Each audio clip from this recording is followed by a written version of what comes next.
Well, I would dare say that our next guest is probably one of the most popular players to wear a Blue Jays jersey of any description, Mhm. and he's having quite a year with the Los Angeles Angels. He is Kevin Pillar, and we're very pleased that Kevin joins us in Blair and Barker. Kevin, thanks so much for doing this today.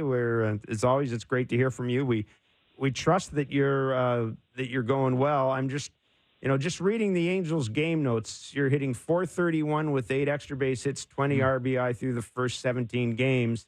It's the second most in Angels history behind Joe Rudy. Um, it's obviously it's such a great start for you with the Angels. Just tell us how it came about and what the key has been. Oh, I mean, I wish I knew all those things. I wish I knew what the key was. But yeah, I mean, I signed with Chicago and the White Sox in spring training, got released, re-signed back, and then got released, about a month into the season. And went back home to Arizona with my wife and my kids, and was just kind of sitting at home, trying to figure out what I really wanted to do. Part of me was like, okay, maybe it's a sign. Maybe it's time for me to hang him up. I got released by, not one of the best teams in baseball. So your mind kind of starts to think like, okay, if I can't play for them, like where do I really fit? And then I just got some good advice from, some outside help, and he just encouraged me to finish the race. And I didn't know, where the starting line was. I didn't know where the finish line was. And, fortunately I got a phone call the following day from the Angels, asking me if I would be interested in coming in. And I said, absolutely. Hopped on a plane, honestly, got the phone call that I was going to Anaheim. My suitcase was still packed from coming home from Chicago. Got to the airport in 20 minutes. I was on a flight, 15 minutes later, landed in Anaheim, and it's just kind of been a surreal journey. I think part of the success is just not really knowing when it's going to be over for me, just really trying to go out and enjoy every single day and not really be so concerned about, tomorrow or the following day or who's pitching a week from now. Just really embracing the opportunity to be back in the big leagues and being back, close to home where I grew up in Southern California. And as cliche as it sounds, just really trying to enjoy every single day and not worried about tomorrow. I'm not worried about, playing for anything next year. I've kind of been pretty open about being pretty sure this is going to be my last year playing and just wanting to be able to go out on my own terms and hopefully it leads to a lot of success on the field and, be able to walk away from this game with my head held high. Kevin, what's the hardest thing about going to all these different organizations and trying to fit in? You know what? It was hard maybe the first couple of times. I've done it so many times now where, you in this game, as you know, especially with the amount of teams that I've been on now, I'm not walking into a clubhouse to a bunch of strangers anymore. I mean, even here in Anaheim, I got Ron Washington and EY who, I had in Atlanta last year. Our infield coach, Gogo, one of my best friends who I'm actually living with right now, which is like an unbelievable, surreal kind of thing to, be reunited with one of my best friends, one of my former teammates who's now a coach with the Angels, and we actually get to live together while my family's still back in Arizona. And then there's a handful of players that I've played with in other organizations. So, but like, as you know, you play this game long enough, you've either played with people or people kind of know about you. You kind of develop a reputation in this game of, what kind of player you are, what kind of person you are. And it's just been a lot easier now that I've been on 9 different teams to just walk in a clubhouse and be my authentic self. And it's been an easy transition, especially coming here with knowing so many of the players and the staff and the hitting coaches I have history with. So just being able to come in and just, strip it down and be raw and emotional and talk about, how I was feeling when I left Chicago and how I'm feeling now and the things that I wanted to accomplish in this game and, not be too proud to ask for help. And it's been a great, I don't know how long I've been here, almost a month. It's been an enjoyable month. Kevin, you've got over 1,000 hits now. You broke the 500 run plateau. Did you think when you were with the Blue Jays and you were kind of starting your career out, I'm thinking like 2013, 2014, maybe 2015, obviously you played 159 games, but back then, did you ever imagine that you would be putting up that many hits and scoring that many runs? Because those are significant numbers for a guy's Yeah, career. I knew honestly, going into last year in Atlanta, there was, some individual accomplishments, some milestones that I wanted to achieve. It was the 100 stolen bases, the 100 home runs, Hmm. the 1,000 hits. And to me, I thought that was going to be really just cool for myself. Like, I didn't think that there was a significance in those numbers in this game, because you think about the great players that have played. We got guys with 700 homers and 3,000 hits and 4,000 hits. And, I don't even know how many stolen bases. I'm sure there's, over 1,000 stolen bases. So, in my head, from where I started, I was like, damn, those would be, that would be a cool accomplishment. And as I was able to, reach the 100 homers, the 100 stolen bases, the 1,000 hits, and the 500 runs, and really kind of like look through social media when I was able to do that, and kind of see the rarity of Hmm. how many players in this game that have been able to achieve that. It blew me away. It blew me away to know that I was in such a small elite club of players, and then my name alongside of the people that have been able to accomplish that. It's you got MVPs and multiple time All-Stars, and then you got Kevin Pillar. So, it just, to me, it's just, perseverance and, really never giving up in this game, and just, kind of chipping away every single day.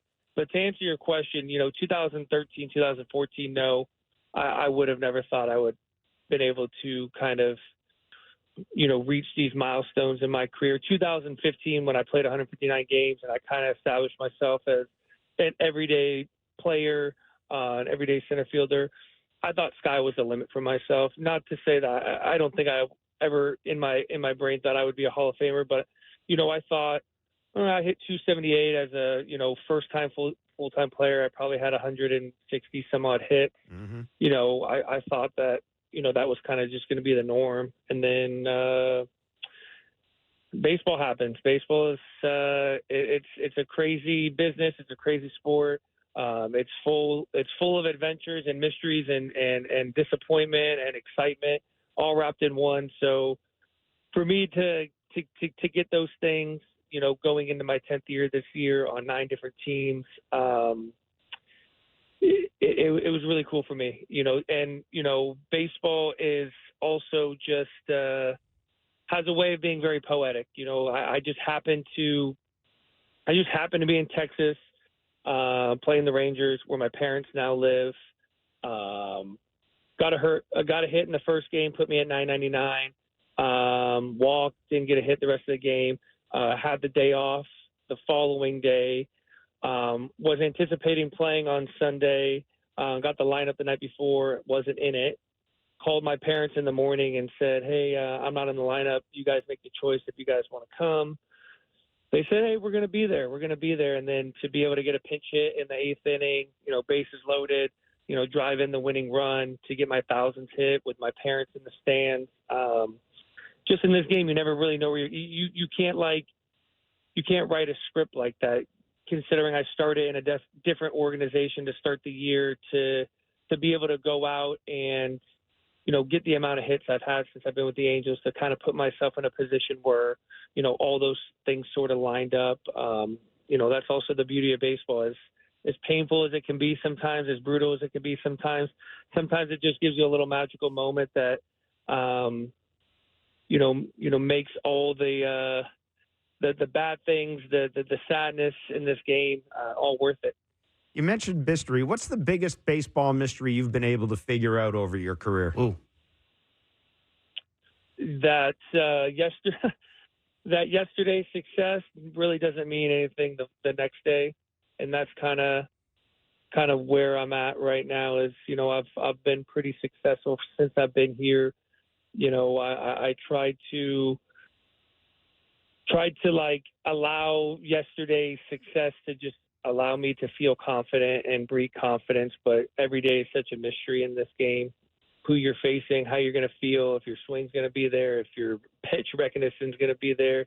I think I just learned, years back that, there's two types of people in this game, the ones that are humble and the ones that are about to be humbled.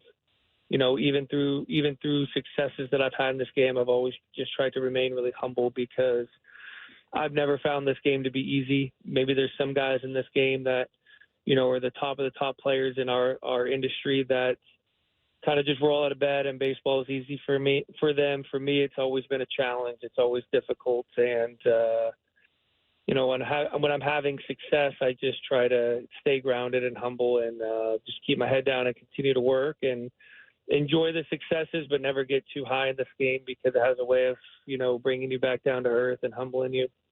Kevin, I know you're in tremendous shape, but how tough is it being a 35-year-old big leaguer? Yeah, I mean, it definitely takes a little bit more work. I mean, it's not just it's not just the age, it's the miles. I've played, quite a few games in my career. But I think the thing that's really kind of, allowed me to just continue to play is, regardless of the opportunities that I get on the field, I go into every off season with the same mindset that maybe someone's going to give me an opportunity to play every day. Maybe that opportunity presents itself through an injury or performance, but I still train in the off season like I'm going to play 150 games a year. And if I don't get those, then I don't get them. But I always want to just be in a position where my body is ready to go out there and perform at a high level every single day. But yeah, I think the days of me kind of just showing up to the field and, putting my uniform on, doing some side to side, a little toe touch and going to play are long gone. The prep that goes into it is a little bit more. But yeah, I mean, I feel good. I mean, it's crazy to it's crazy to me to even think 35 years old is old. I still feel like a kid, even though that I'm about to be married 10 years this year. I got 2 kids, a 6 and a 4-year-old, but I still feel like a kid myself playing a kid's game at 35 years old. Do I get to just show up to the field and go out to batting practice and expect my body to feel good and hold up? No, but, I go through, a pretty good prep routine of just making sure my body feels well. Days that I don't play, I definitely embrace the opportunity to let my body recover and heal. But yeah, I mean, it's crazy to think 35 is old in this old in baseball, but old in life. I still feel young. The pitchers you faced your first year in the big leagues compared to the pitchers you're facing now, what's the biggest difference? I mean, obviously velocity and movement, but I mean, even the first, couple years I was up in the big leagues, you're still facing legit arms. I just think, if you got to maybe a 4 or 5 starter, or if they were as a 4 or 5 starter in a rotation, scheduled for you to face in a series, there was going to be a little bit of a letdown. The stuff wasn't going to be as good. They maybe would be what we would consider a little bit more crafty, the ability to pitch, but the stuff wasn't there. And then obviously you had a couple of those guys in the bullpen. You had a long relief guy that, was a failed 4th or 5th starter that was pushed into the bullpen, that was a guy that you ideally wanted to get to in the bullpen. And, maybe a couple other guys in the bullpen that just didn't have the stuff. I mean, every single day you're facing stuff. There's really no letdown anymore.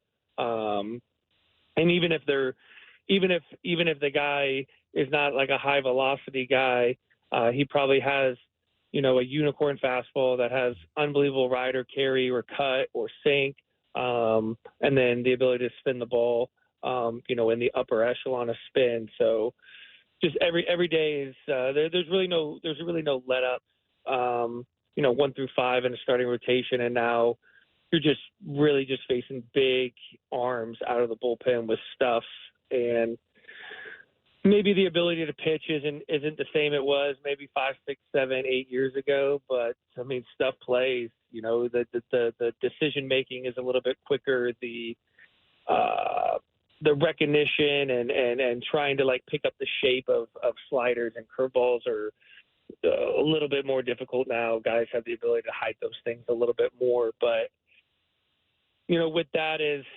sometimes you just got to dig down deep and be committed to a very small zone. And honestly, try to hit mistakes at this level is how you can really the only way you can be successful, because the stuff is so good now.